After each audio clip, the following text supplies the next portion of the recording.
Chat, is it wrong if I say, I wouldn't say I'm not happy, but like, I'm okay. I'm glad that we finally have Paul. I'm glad Liverpool finally has Paul. But is it bad if I say that I'm not really happy with our transfer window we put in this year? Because yes, we spent 450 M's, but I just feel like we invested it in the wrong players. Because I'm seeing stories about the other talks that Liverpool was in. I'm seeing stories about the players that we was linked to, the players that we chatted to. And is it wrong? Am I a dickhead? Am I a dickhead for acting spoiled? Chat, please let me know. Because quite frankly, I'm not impressed with this transfer window. Okay, I'm not impressed with this transfer window.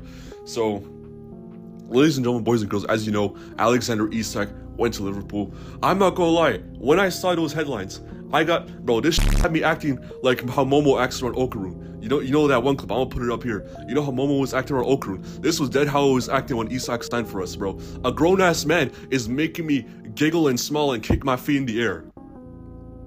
But we could have done better, because, ladies and gentlemen, there's 3 players that I want to talk about that I feel like they could have generally changed Liverpool. And the first player is someone that I've talked about on this channel before, Ryan Cherki. Ryan Cherki. Now listen, I was on Ryan Cherki since, I'd say, beginning of this year. And it's not because I watched Liga, and it's because the 3 main accounts I have to follow on Twitter when it comes to football, lyes, Rupak, and Zispums, they was tweeting bare about him. So I was like, yo, I gotta check this out. I gotta check this guy out still. And then I checked him, bro, this guy. And I even said it on my TikTok. I said Ryan Cherki is genuinely a top 15 talent footballer's ever seen. But we go ahead and sign Lil Uzi score. You know what it is, yeah? It's like, say your parents spend like 500 bones on a pair of Balenciagas, the shoes. Like, yeah, it's Balenciaga, it's a name brand, but then is clapped. They're clapped, okay? I don't wanna wear them. I appreciate that you're spending money, but I don't like those shoes. That's how it feels like. Like, I'm grateful FSG is finally spending money. I'm grateful that Liverpool is finally acting like a big club. But it's not what I want. Because here's the thing. The biggest hole that was left is obviously Trent Alexander-Arnold. And say what you want about him defensively, but I genuinely think Trent is one of the best creative players in Europe. Like, for me, he's at an upper echelon. Like first of all, Lamine Yamal is like the best creator by far in Europe. But below that, I feel like you have Trent, you have maybe Rafinha, and Ryan Cherki. And I definitely believed if we sign Ryan Cherki, he could fix all our problems regarding chance creation. The reason we had so many chances was because of Trent, because of his ability to whip balls into the box. And now we have Ryan, and we could have got Ryan. Bro, I saw the rumors saying that Liverpool was in talks with Ryan Cherki, and I was genuinely going crazy. I was like, bro, if this happens, I might genuinely cry. I was telling all my boys, bro, we're signing the next Eden Hazard. We're signing the next Karim Benzema. Only for us to spend 150 M's on Florian Wirtz. Like, why? Call me ungrateful. I think Ryan Cherki is a better player than Wirtz. Now, don't get me wrong, Wirtz is a great player, but his profile isn't what we need at Liverpool. For me, Florian Wirtz's profile is like, it's kind of like, I'm gonna make a future video on this, but it's like the Iniesta profile, the Odegaard profile, that technical guy with very good awareness. It's kind of like a connector. So like, they're very technical, they have very good vision, they can make that like small incisive pass. But that's all we need at this club. We need a creator. We need a guy that can give you we need like a 30 big chances per season type of guy. And for me, Ryan Cherki is, 30 big chances is a bit mad, I can't lie. We need a 20 big chances per season type of guy. And Ryan Cherki, for me, was that type of guy. For me, athleticism is like one of his main issues. And at Liverpool, obviously, you need to be able to press incredibly. And Ryan Cherki, he's like as Lyes would say, he's a traffic cone when it comes to defense. But I'm sorry, him offensively is just so good, you can't overlook that. Secondly, this is what I was pissed at. Because I know we wanted Isak and we signed Ekitike. TK, that's what Hood calls him TK. We don't call him Ekitike. That's TK, fam.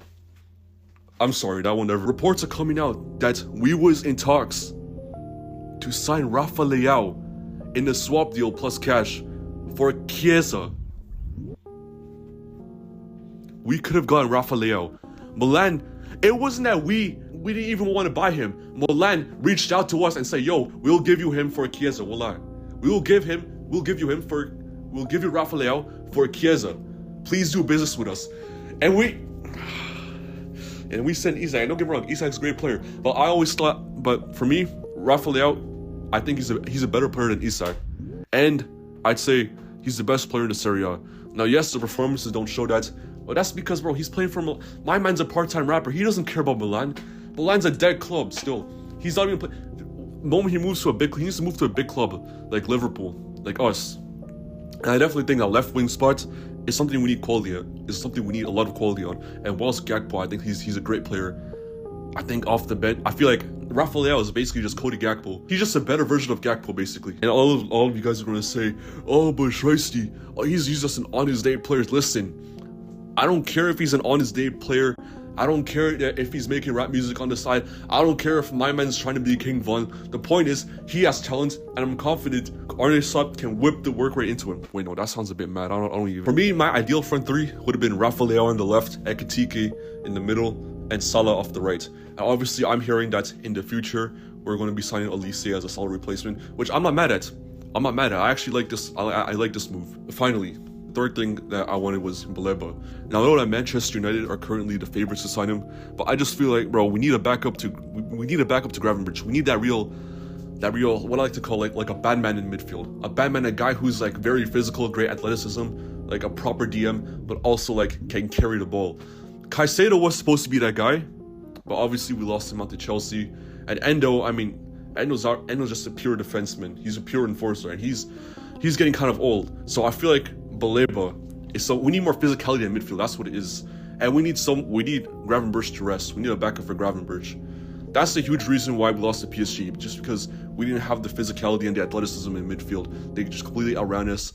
They completely outran us. And Gravenberch, at that point of the season, we've been playing in so much that he just got tired and he dropped in quality. So yeah, point being, oh yeah, also by the way, you guys hear a new Sergio Ramos diss track? Actually, not even that, bro. You guys hear apparently my man on TikTok, the egg Gerber. Apparently my man's a nonce. Apparently he's been messing with kids and whatnot. But like, anyways, we move. Anyways, in conclusion, big up to Liverpool for finally making some big moves, but we could have made better moves. We could have made smarter moves. That's basically it. Future vid, I'll probably be talking about how we can line up for the season, and we can probably still go deep. We can definitely win. We can definitely win the trophies we have to win with this squad. But it just could have been better. I don't know, man. Anyways, with that said,